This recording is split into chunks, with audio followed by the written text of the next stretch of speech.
ప్రస్తుతం మాజీ ఎమ్మెల్యే సుంకే రవిశంకర్ మాట్లాడుతున్నారు. లైవ్లో చూద్దాం. ఇవాళ అందుకే మహిళలను వరంగల్కు పిలిచి ఏదో సభ పెడుతున్నట్టున్నారు.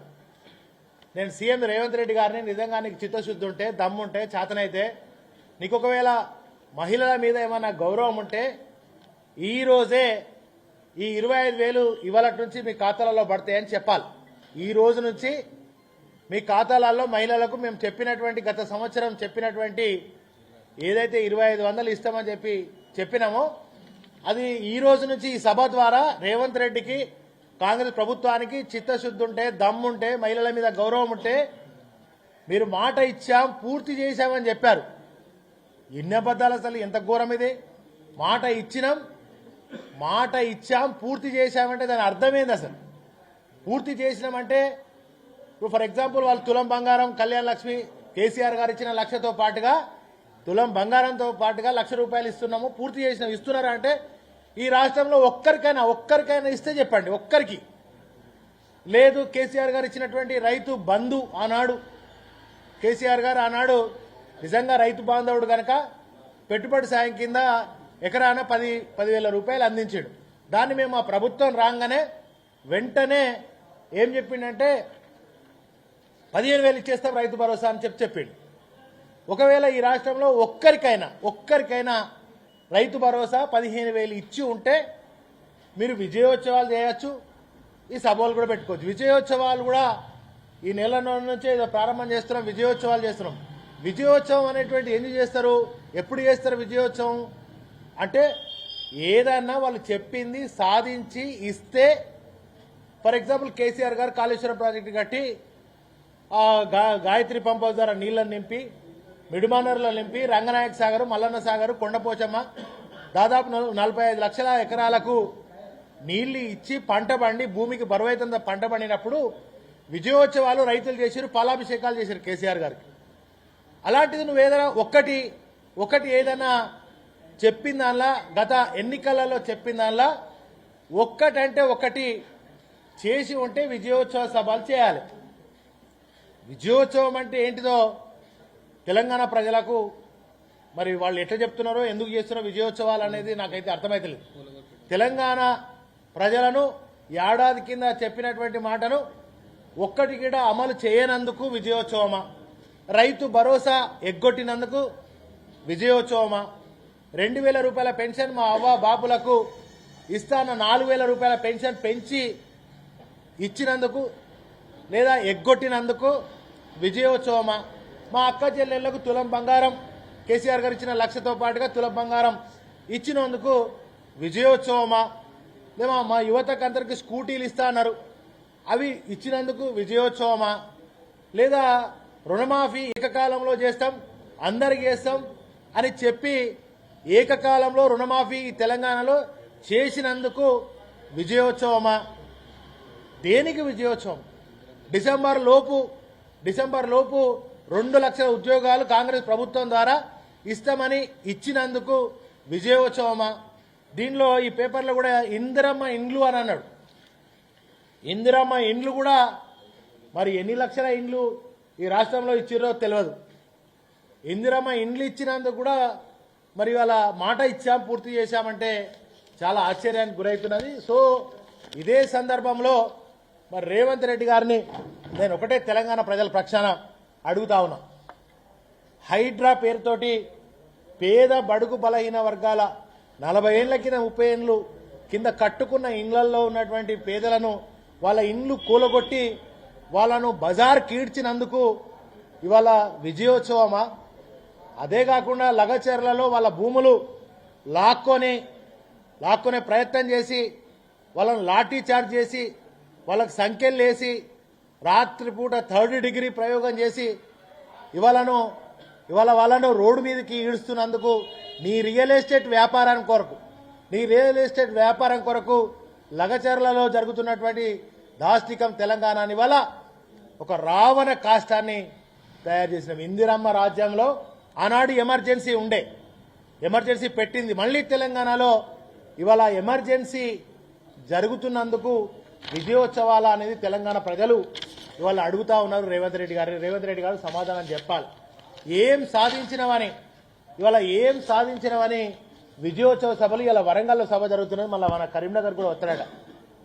కరీంనగర్ ఏదైనా ప్రారంభం అయితే ఆనాడు కేసీఆర్ గారు ఉద్యమమైన సంక్షేమ పథకమైన కరీంనగర్ నుంచి ప్రారంభం చేసిండు. కరీంనగర్ కూడా వస్తాడు, ఉమ్మడి కరీంనగర్ జిల్లా వేములవాడ కూడా ఏదో వస్తాడు అన్నట్టుగా తెలుస్తుంది. మరి ఆయన ఎందుకు వస్తాడు, వస్తే ఏం చేస్తాడు? ఇవాళ రైతుల నోట్లో మట్టి కొట్టినందుకు ఇలా విజయోత్సవ సభల ఇలా మరి ఫార్మా పేరుతోటి రైతుల మీద కేసులు పెట్టి వాళ్ళను అక్రమ అరెస్టులు చేస్తున్నందుకు ఇలా విజయోత్సవ సభల. అదే ఇలా ఏ రంగం, వ్యవసాయ రంగాన్ని సర్వనాశనం చేస్తుంది. వ్యవసాయ రంగం సర్వనాశనం అయింది, రియల్ ఎస్టేట్ డమాల్ అయిపోయింది, ఐటీ సెక్టర్ అంతా కూడా దిగాలు చెంది వాళ్ళు పారిపోతా ఉన్నారు నీ పరిస్థితి చూడలేక. సో మరి ఈ యొక్క సంవత్సరం కాలంలో నువ్వు సాధించింది ఏంది, నువ్వు ఏం చేసినావని అలా విజయోత్సవ సభలు పెడుతున్నారని నేను కాంగ్రెస్ ప్రభుత్వంలో ఉన్నటువంటి వాళ్ళను ప్రశ్నిస్తా ఉన్నా. అంతేకాకుండా ఇలా లగచర్లు జరిగితే గిరిజన వాళ్ళు ఉన్నారు, ఇలా గిరిజన మంత్రులు ఉన్నారు కదా, ఎమ్మెల్యేలు ఉన్నారు కదా, కనీసం ఒక్క మాట పరామర్శించిండ్రా? జరుగుతున్న అన్యాయాన్ని పోయి వాళ్ళని పరామర్శించి మీకు మేము అండగా ఉంటాం అవసరమైతే అని చెప్పేటువంటి ఒక్క ఎమ్మెల్యే, ఒక్క మంత్రి లేడాయి. ఇలా నీ దగ్గరనే అన్ని శాఖలు పెట్టుకుని విద్యాశాఖ నువ్వేనే. విద్యార్థులు ఘోరంగా చనిపోతున్న దాదాపు 200 మంది విద్యార్థులు, గురుకుల విద్యార్థులు చనిపోతా ఉన్నారు. ఆనాడేమో కేసీఆర్ గారు పంచభక్ష పరమాణాలు పెడితే ఇలా పురుగులన్నం పెట్టి విద్యార్థుల చావుకు కారణమవుతున్నాడు రేవంత్ రెడ్డి. గిందు కాను విజయోత్సవాలు, విద్యార్థుల చావులు చూస్తున్నందుకు వాళ్ళను ఆ హాస్టళ్లలో కనీస సౌకర్యాలు లేక ఇబ్బందులు పడి రోడ్ల మీదకి వస్తున్నందుక నీ యొక్క విజయోత్సవ సభలు రేపు నువ్వు చేస్తున్నావని చెప్పి. మరి చేనేత కార్మికులు ఆత్మహత్యలు జరుగుతున్నాయి. మొన్న సిరిసిల్లలో ఘర్షకుర్తిలో నిన్న మన పేపర్లో చూసినాం. చేనేత కార్మికులు ఆత్మహత్యలు, బతుకమ్మ చీరలను ఎగ్గొట్టి వాళ్ళకి ఇవ్వాల్సిన పథకాలను బంద్ చేసినందుక, వాళ్ళ జీవితాలు సర్వనాశనం చేసినందుక ఇలా విజయోత్సవ సభలు చేస్తున్నావు రేవంత్ రెడ్డి అని చెప్పి నేను మిమ్మల్ని అడుగుతా ఉన్నా. మా గొల్ల కుర్మ అన్నలకు గొర్రెలు ఇస్తున్నందుక, వాళ్ళకు గొర్రెలు ఎగ్గొట్టినందుక, మా మత్స్యకారులకు చేపలు ఇస్తానని చెప్పి ఇలా చేపలు వేయనందుక నీ యొక్క విజయోత్సవ సభలు ఎందుకు చేస్తున్నావో ఇవాళ చెప్పాల్సినటువంటి బాధ్యత రేవంత్ రెడ్డి గారు వరంగల్ సభలో చెప్పాలి. ఇది వరంగల్ సభలో ఇవాళ నువ్వు ఏమేమి ఇస్తావో నువ్వు చెప్పాలి. దమ్మున్నవైతే నువ్వు ఈ కనుగుడ్లు పీకేస్తావు, పేగులు వేస్తావు, గిట్లాంటి భాష మాట్లాడు కాదు. నువ్వు ఎందుకు గెలిచిన సంవత్సరమాయ, నిన్ను గెలిపించినటువంటి ప్రజలు తలదించుకుంటున్నారు. గెలిచి నువ్వు ప్రజలకు ఏం చేయాలి? ఒక ముఖ్యమంత్రిగా 75 ఏళ్లుగా ముఖ్యమంత్రిగా గెలిచినటువంటి వాళ్ళు ఒక్కొక్కటిగా అమలు చేసిన పక్క రాష్ట్రం మీ గురువు గారు చంద్రబాబు నాయుడు ఎలా చేస్తుండో పరిపాలన, మరి ఆడ 4000 తెల్లారే ఇస్తానని ఇచ్చిండు. మరి అట్లనైనా కనీసం ఆయన చూసన్నా నువ్వు నేర్చుకో. 75 ఏళ్లుగా పరిపాలనలో ఏం జరిగిందో ఒకసారి ఆలోచన చేయాలి. మరి అదే దళిత బంధు స్కీమ్ను ఇంకా 2 లక్షలు పెంచి 10 లక్షలు కేసీఆర్ గారు ఇస్తే 12 లక్షలు ఇస్తా అని చెప్పినాం. ఏది మొన్న మా ఎమ్మెల్యే గారు అక్కడ దళితుల పక్షాన ధర్నా చేస్తే అరెస్ట్ చేసి ఇవాళ మా దళితుల మీద దాడి చేస్తున్నాం, దళిత గిరిజనుల మీద దాడి చేస్తున్నాం. దళిత వ్యతిరేకి, రైతు వ్యతిరేకి, గిరిజన వ్యతిరేకి, విద్యార్థుల వ్యతిరేకి, ఇలా అన్ని సామాజిక వర్గాలు ఇలా తెలంగాణ 10 ఏళ్ల కిందికి పోయింది. మళ్ళీ తెలంగాణ ఇలా పోలీసుల మీద కేసులు పెట్టుకునే దౌర్భాగ్య పరిస్థితి వచ్చింది. 10 ఏళ్ల కింద ఏ విధంగా అయితే తెలంగాణ ఉండేనో మళ్లీ వెనుకకు ఈ యొక్క తెలంగాణను కాంగ్రెస్ ప్రభుత్వం, రేవంత్ రెడ్డి సర్కార్ నెట్టేసినటువంటి పరిస్థితి వచ్చింది. ఇవాళ ఏది లేదు, స్కాలర్షిప్లు లేవు, ఏవి లేవు, విద్యార్థులకు ఏ రకమైనటువంటి ప్రోత్సాహం లేదు. కనుక రేవంత్ రెడ్డి గారిని ఇవాళ వరంగల్లో జరుగుతున్నటువంటి సభ ద్వారా ఇవాళ బీఆర్ఎస్ పార్టీగా మరి మేము డిమాండ్ చేస్తా ఉన్నాం.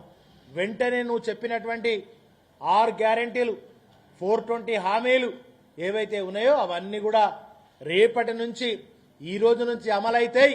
రైతు భరోసా, నీకు రైతు భరోసా ఇవ్వడానికి ఏందా బాగా? 5 ఎకరాలని 5 ఎకరాలకు ఇస్తా అని చెప్పు, దమ్ముంటే 10 ఎకరాలని కెటాప్ పెట్టి 10 ఎకరాలకు ఇస్తా అని చెప్పు. కమిటీలు ఇవాళ కమిటీల పేరిట కూడా కాలయాపన చేస్తాడు.